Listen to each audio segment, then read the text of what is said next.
أما بعد فقد قال الله تبارك وتعالى وقوله الحق وهو أصدق القائلين بسم الله الرحمن الرحيم ولولا إذ سمعتموه قلتم ما يكون لنا أن نتكلم بهذا سبحانك هذا بهتان عظيم يعظكم الله أن تعودوا لمثله أبدا إن كنتم مؤمنين ويبين الله لكم الآيات والله عليم حكيم صدق الله العلي العظيم صلوات بيجي محمد وعلى السلام عليكم ورحمة الله وبركاته. Continuing with the tafsir of Surah Noor, we've reached verses 16, 17 and 18 that I just recited in front of you. We left off when we were talking about some of the vices and the evils of this tongue, afatul lisan. And we see in this ayat as well, Allah subhanahu wa ta'ala addresses by saying, would that on hearing this report, you had said we have nothing to say about it. God forbid, it is a serious accusation. God advises you never to do such things again. If you have any faith, God explains to you His revelations. He's all-knowing and all-wise.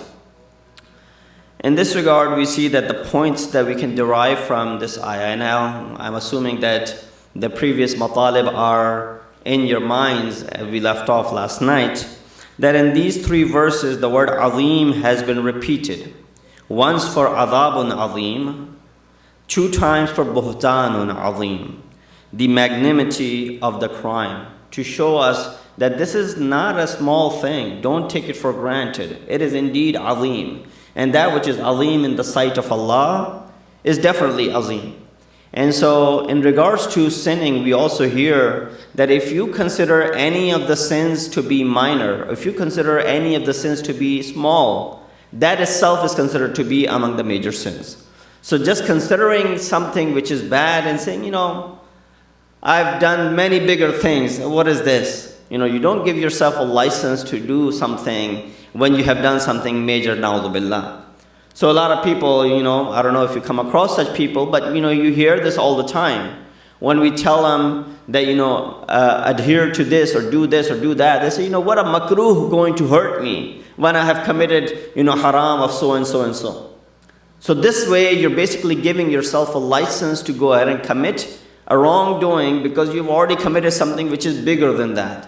No, this right away, when you consider something is small, itself is considered to be a major sin. So therefore, avoid calling any sin to be small and comparing it with what you have already committed. So here in these verses, Allah uses the word azim. Once for adhabun azim, because indeed the adhab and the wrath is going to be huge and humongous, but also buhtan, this slander and this rumor that you spread in regards to this individual, that is also considered to be azim as well. Messages that we learn from this particular ayah, we see that nahi anil munkar is wajib. We are responsible for what we hear and what we say, obviously, and therefore we need to rectify if something wrong is being addressed in the society. When you face important issues, like how Allah subhanahu wa ta'ala is teaching, and this is a tarbiyat of Quran as well, how Quran is doing the tarbiyat when you recite these ayah. They say when you hear something with this magnitude, say subhanallah, as how it says in this particular ayah, أَن نَتَكَلَّمَ بِهَذَا سُبْحَانَكَ هَذَا بُهْتَانٌ عَظِيمٌ. Say subhanallah when you hear such a thing. You know how in Quran as well, whenever God is associated of having children, on many occasions, Jews and Christians and others have associated God having children. And so right away, those ayat, when they're mentioned, right after that ayah, it says subhanallah, or subhanahu, or subhanaka, that you associate children or having kids with Allah subhanahu wa ta'ala. And then it says God advises you never to do such things. So now that you have gone past the sin, the thing to remember is not to repeat it. That's the biggest obstacle that you and I face. We go ahead and repent for something, but then we find ourselves right back at that thing again when we are repeating it. Repeating and being musir on committing that sin is actually itself is very huge.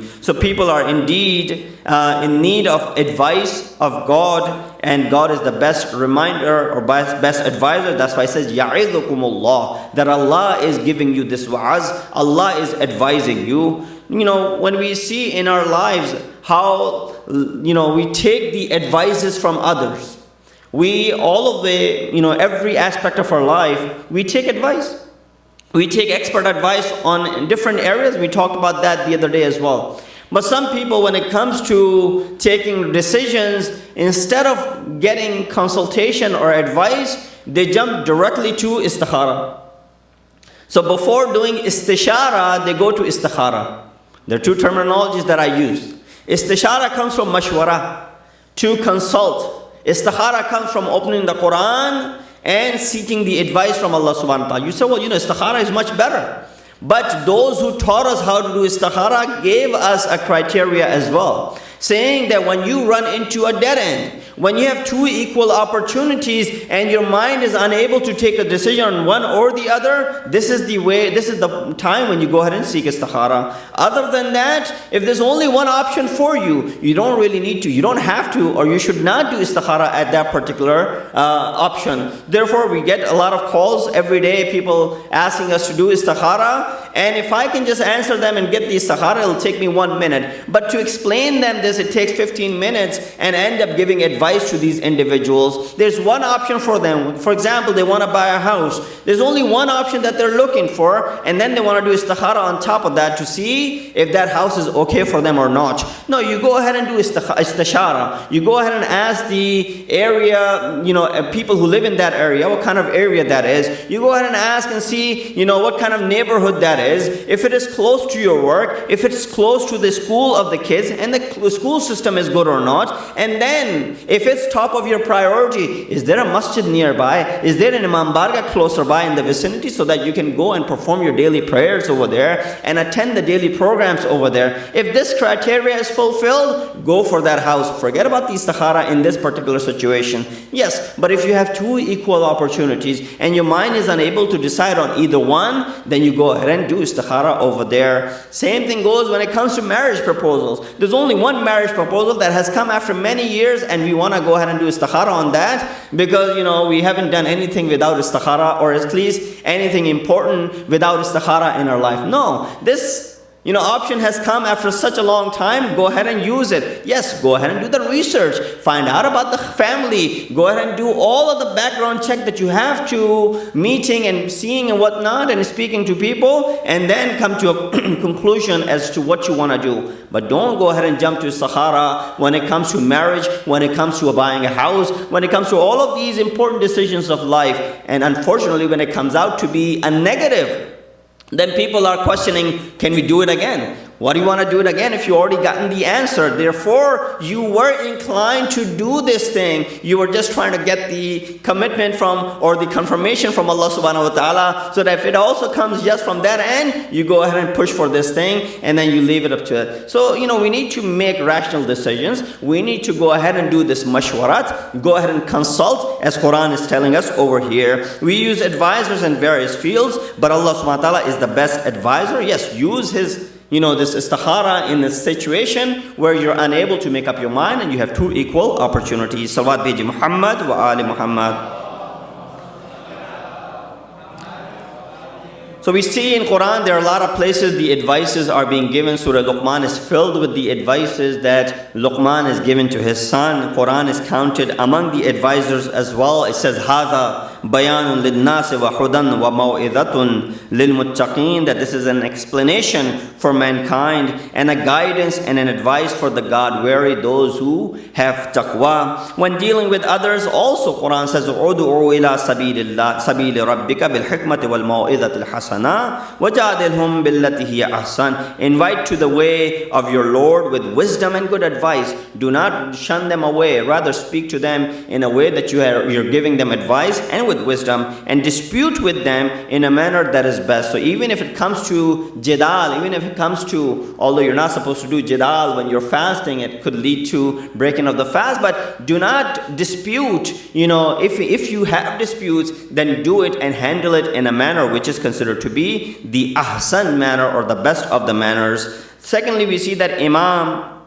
Iman, rather, is a precondition for the effect of the advice. So if a person has faith, person believes, then it will affect them. Otherwise, they will be lacking the effect of this advice. And thirdly, not repeating the mistake, as this ayat is saying, is a sign of Iman as well. سَتَعُودُ لِمِثْلِهِ إِن كُنْتُم مُؤْمِنِينَ. That when you have learned from this mistake, you committed it, now you have been admonished about it, now you have been told that I was wrong, when you have repented, now do not go ahead and repeat this mistake. Why? Because repeating the mistake is a sign of a person who does not believe. He's lacking the faith. And that's why Hadith says that mu'min doesn't get bit from the same hole twice. So when we stick our hand into the same hole twice, we know we got bit the first time, we're gonna get bit. There's more than likely the chance that we will be getting bitten again. So there's a difference between knowledge and Iman. If you told someone that alcohol is an intoxicant which destroys our body from head to toe and also affects our children, our relationship, it is an addiction which brings poverty and illness and obliterates our life,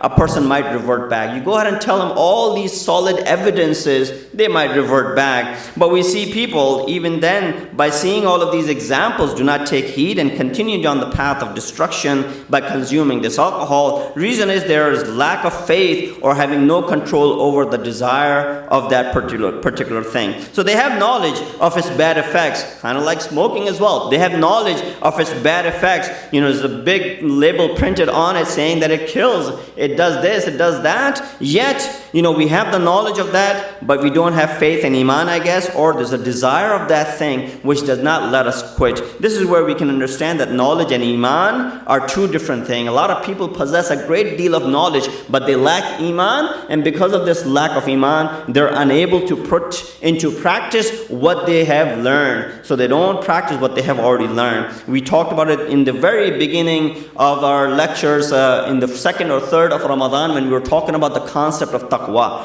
Among the explanations of taqwa that Masoom has given to us, he says that to learn that which you do not know and act that which you already know. So among the signs of muttaqeen is that if you know something, preaching it as well, you go ahead and practice it, put it into practice, and then go ahead and tell others. Salawat Biji Muhammad wa ali Muhammad par.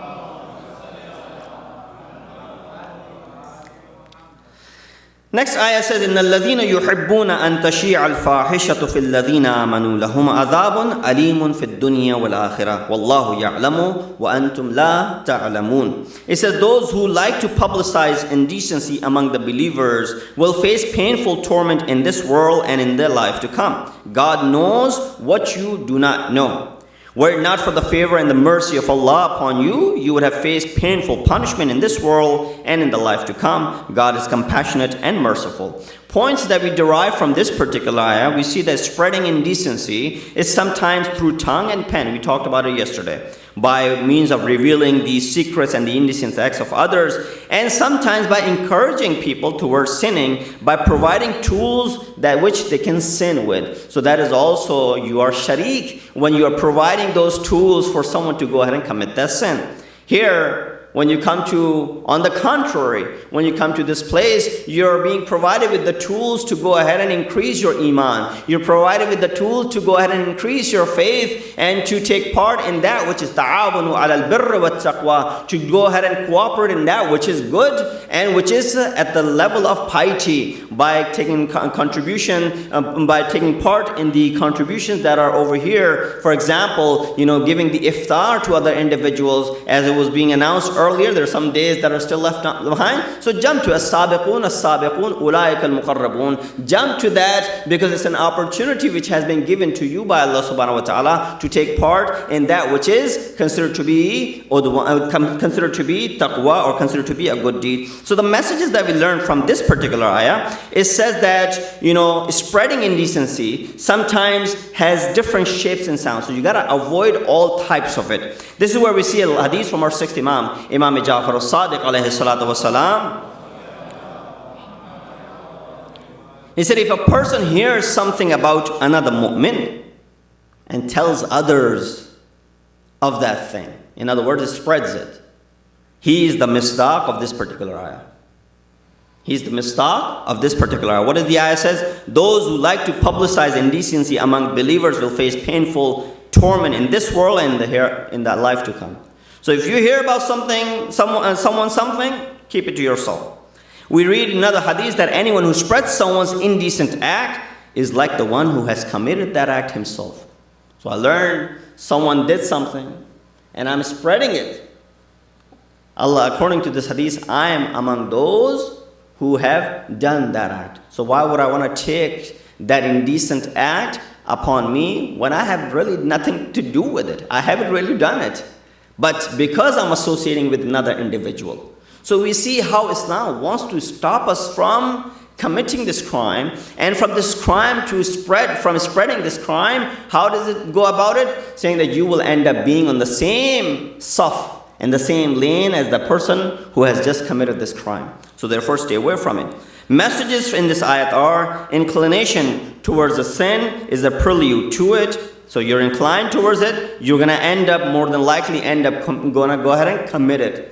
Secondly, stripping someone of their honor results in the wrath of this world and as well as the hereafter. That's why it says adhabun alim fid dunya wal akhirah. Next ayah says ya ayyuhalladhina amanu la tattabi'u khutuwat ash-shaytan wa man yattabi' khutuwat ash-shaytan fa innahu ya'muru bil fahsha'i wal munkar wa lawla fadlullahi alaykum wa rahmatuhu ma zaka minkum min ahadin abada. O you who have faith, do not follow shaitan's footsteps. Whoever follows shaitan's footsteps should know that he indeed prompts you to commit indecent and wrongful deeds. Were it not for the grace of Allah subhanahu wa ta'ala, his mercy upon you, none of you would ever become pure. One thing, if you notice in the last 6 ayat, and I recite the ayat over and over, and I recite the translation over and over, that something is being repeated over and over. In ayat number 10, 14, 20, and 21, this particular sentence was repeated. وَلَوْلَا فَضْلُ اللَّهِ عَلَيْكُمْ وَرَحْمَتُهُ. If it was not for the mercy and the virtue of Allah subhanahu wa ta'ala, you would have been somewhere else. Allah is reminding us over and over that whatever you do, if any good comes out of you, let it be known that it is from Allah subhanahu wa ta'ala. It is only due to the tawfiq that He has given to you. You were able to come to this masjid, it's the tawfiq that Allah has given to you to be able to attend the program. If you're able to attend the Farsh Aza of Sayyid al-Shuhada, it is because Allah has given you this tawfiq that you're able to come to the Farsh Aza. If you're able to fast in the month of Ramadan, it's the tawfiq that Allah subhanahu wa ta'ala has given to you. So He keeps on reminding, وَلَوْلَا فَضْلُ اللَّهِ عَلَيْكُمْ. If it was not for the fadl of Allah upon you and His mercy upon you, you don't know what would have happened to you. You would have been lost, as many are. So the word khutuwat, which is being used over here, is the plural for khutwa, which means step. Which means the Quran addresses shaitan and addresses the shaitan's method for dragging mankind into deviation. He says, steps of shaitan tells us that he's trying to mislead step by step and gradually. We talked about it at another time, I believe, when the word khutuwat shaitan had come, that Allah did not say, do not follow shaitan. Rather, He said, do not follow the steps of shaitan. Forget about following him and what he's preaching. Forget about all of that. But it's, in the initial state, don't even follow the steps of the shaitan. Forget about the action itself. It's steps which are leading you towards that indecent act. Stay away from that. And so therefore it is explaining to us the method that shaitan adopts. Method is gradual. I guess shaitan is aware of our psyche, is aware of our way of doing things. That when you tell mankind something gradually, over and over, step by step, it affects them. And they end up falling victim to that. And so therefore we see that to counterattack, Allah subhanahu wa ta'ala also, guides us gradually. He sent 124,000 prophets, one after another, somewhere in the same time, but 124,000, some had to be together at one time. But He sent one after another. Why? So that this guidance is given gradually over and over and over. And when our last Prophet, Hazrat Muhammad Mustafa sallallahu alayhi wa sallam, left this world, the silsila of imamat began. That was also one imam after another, one imam after another. And then when the last of those Imams came, Allah prolonged his life for such a long time that he will remain until the day of judgment. So the day of judgment will not happen until the Imam reappears. But unfortunate part is that nobody will deny the existence of shaitan, because the fact that we do wrongdoings every day, we have to blame someone. Shaitan is misguiding us. So shaitan is existing. Well, if it wasn't enough of a proof, the Quran tells us that shaitan exists, Iblis exists, and his army exists, and Masumin have explained to us on numerous occasions the party of shaitan and whatnot. Yes, we know. Everybody believes in the existence of shaitan, who is there to misguide mankind. But people have hard time believing the existence of Imam Mahdi, who is there to guide mankind. Salawat Muhammad wa ala Muhammad. So when Allah can let shaitan misguide people and let him go ahead and do that, why can't Allah subhanahu wa ta'ala, the same Allah, leave a method of guidance for mankind? Yes, this method, it might be in hiding right now, but it still is providing guidance through all the means. And we see that this Imam is someone who is going to come back, and when he does come back, the riwayat say he will fill the earth when it will be filled with injustice. And he will also, one of his titles is Muntaqim. One of the titles of Allah subhanahu wa ta'ala is also Muntaqim, the one who's going to take revenge. And he's indeed going to take revenge from those atrocities that have happened over the years. Among them is the atrocity that was committed in the land of Karbala. When the family of Hussein is marching into Karbala, they're not there to fight. Had they gone for fight, they would be carrying with them all different types of arsenal and weaponry. And they would be bringing with them, men who are able to fight. Rather, we see the party of Hussein is merely children and women alongside. And they're trying to give the message of Allah subhanahu wa ta'ala. And this is where Imam Hussein, one sentence inshallah will finish, said when he opposed the group on the other side, the caravan of Umar Asad, what did Imam reply by saying? Every person who went, they gave advice, following these teachings of Quran. They gave advice. Come back, you're making a mistake, and so on and so forth. Imam Hussein did itmam hujjat as well. He said, why is it that my words, which are so heavy and will affect anyone, after 1400 years, when we hear the words of Imam Hussein, they have effect on us. Why is it that when I'm saying something to you, it has no effect on you? And then Imam gave a reason himself. He said, because your bellies are filled with haram. لأن بطونكم مملوء بالحرام, that your bellies are filled with haram. So Imam gave a reason as to why there was no effect of the words of Imam. But Mahdi Ma'ud will come back, and inshallah he will fill and he will take this intaqam. We ask Allah subhanahu wa ta'ala to give us the tawfiq to be able to follow these commands of Masumin alayhi salatu wassalam. O Allah, hasten the zuhur of our weighted Imam and make us among the helpers and the soldiers of Imam. Wa akhir da'wana and alhamdulillahi rabbil alameen.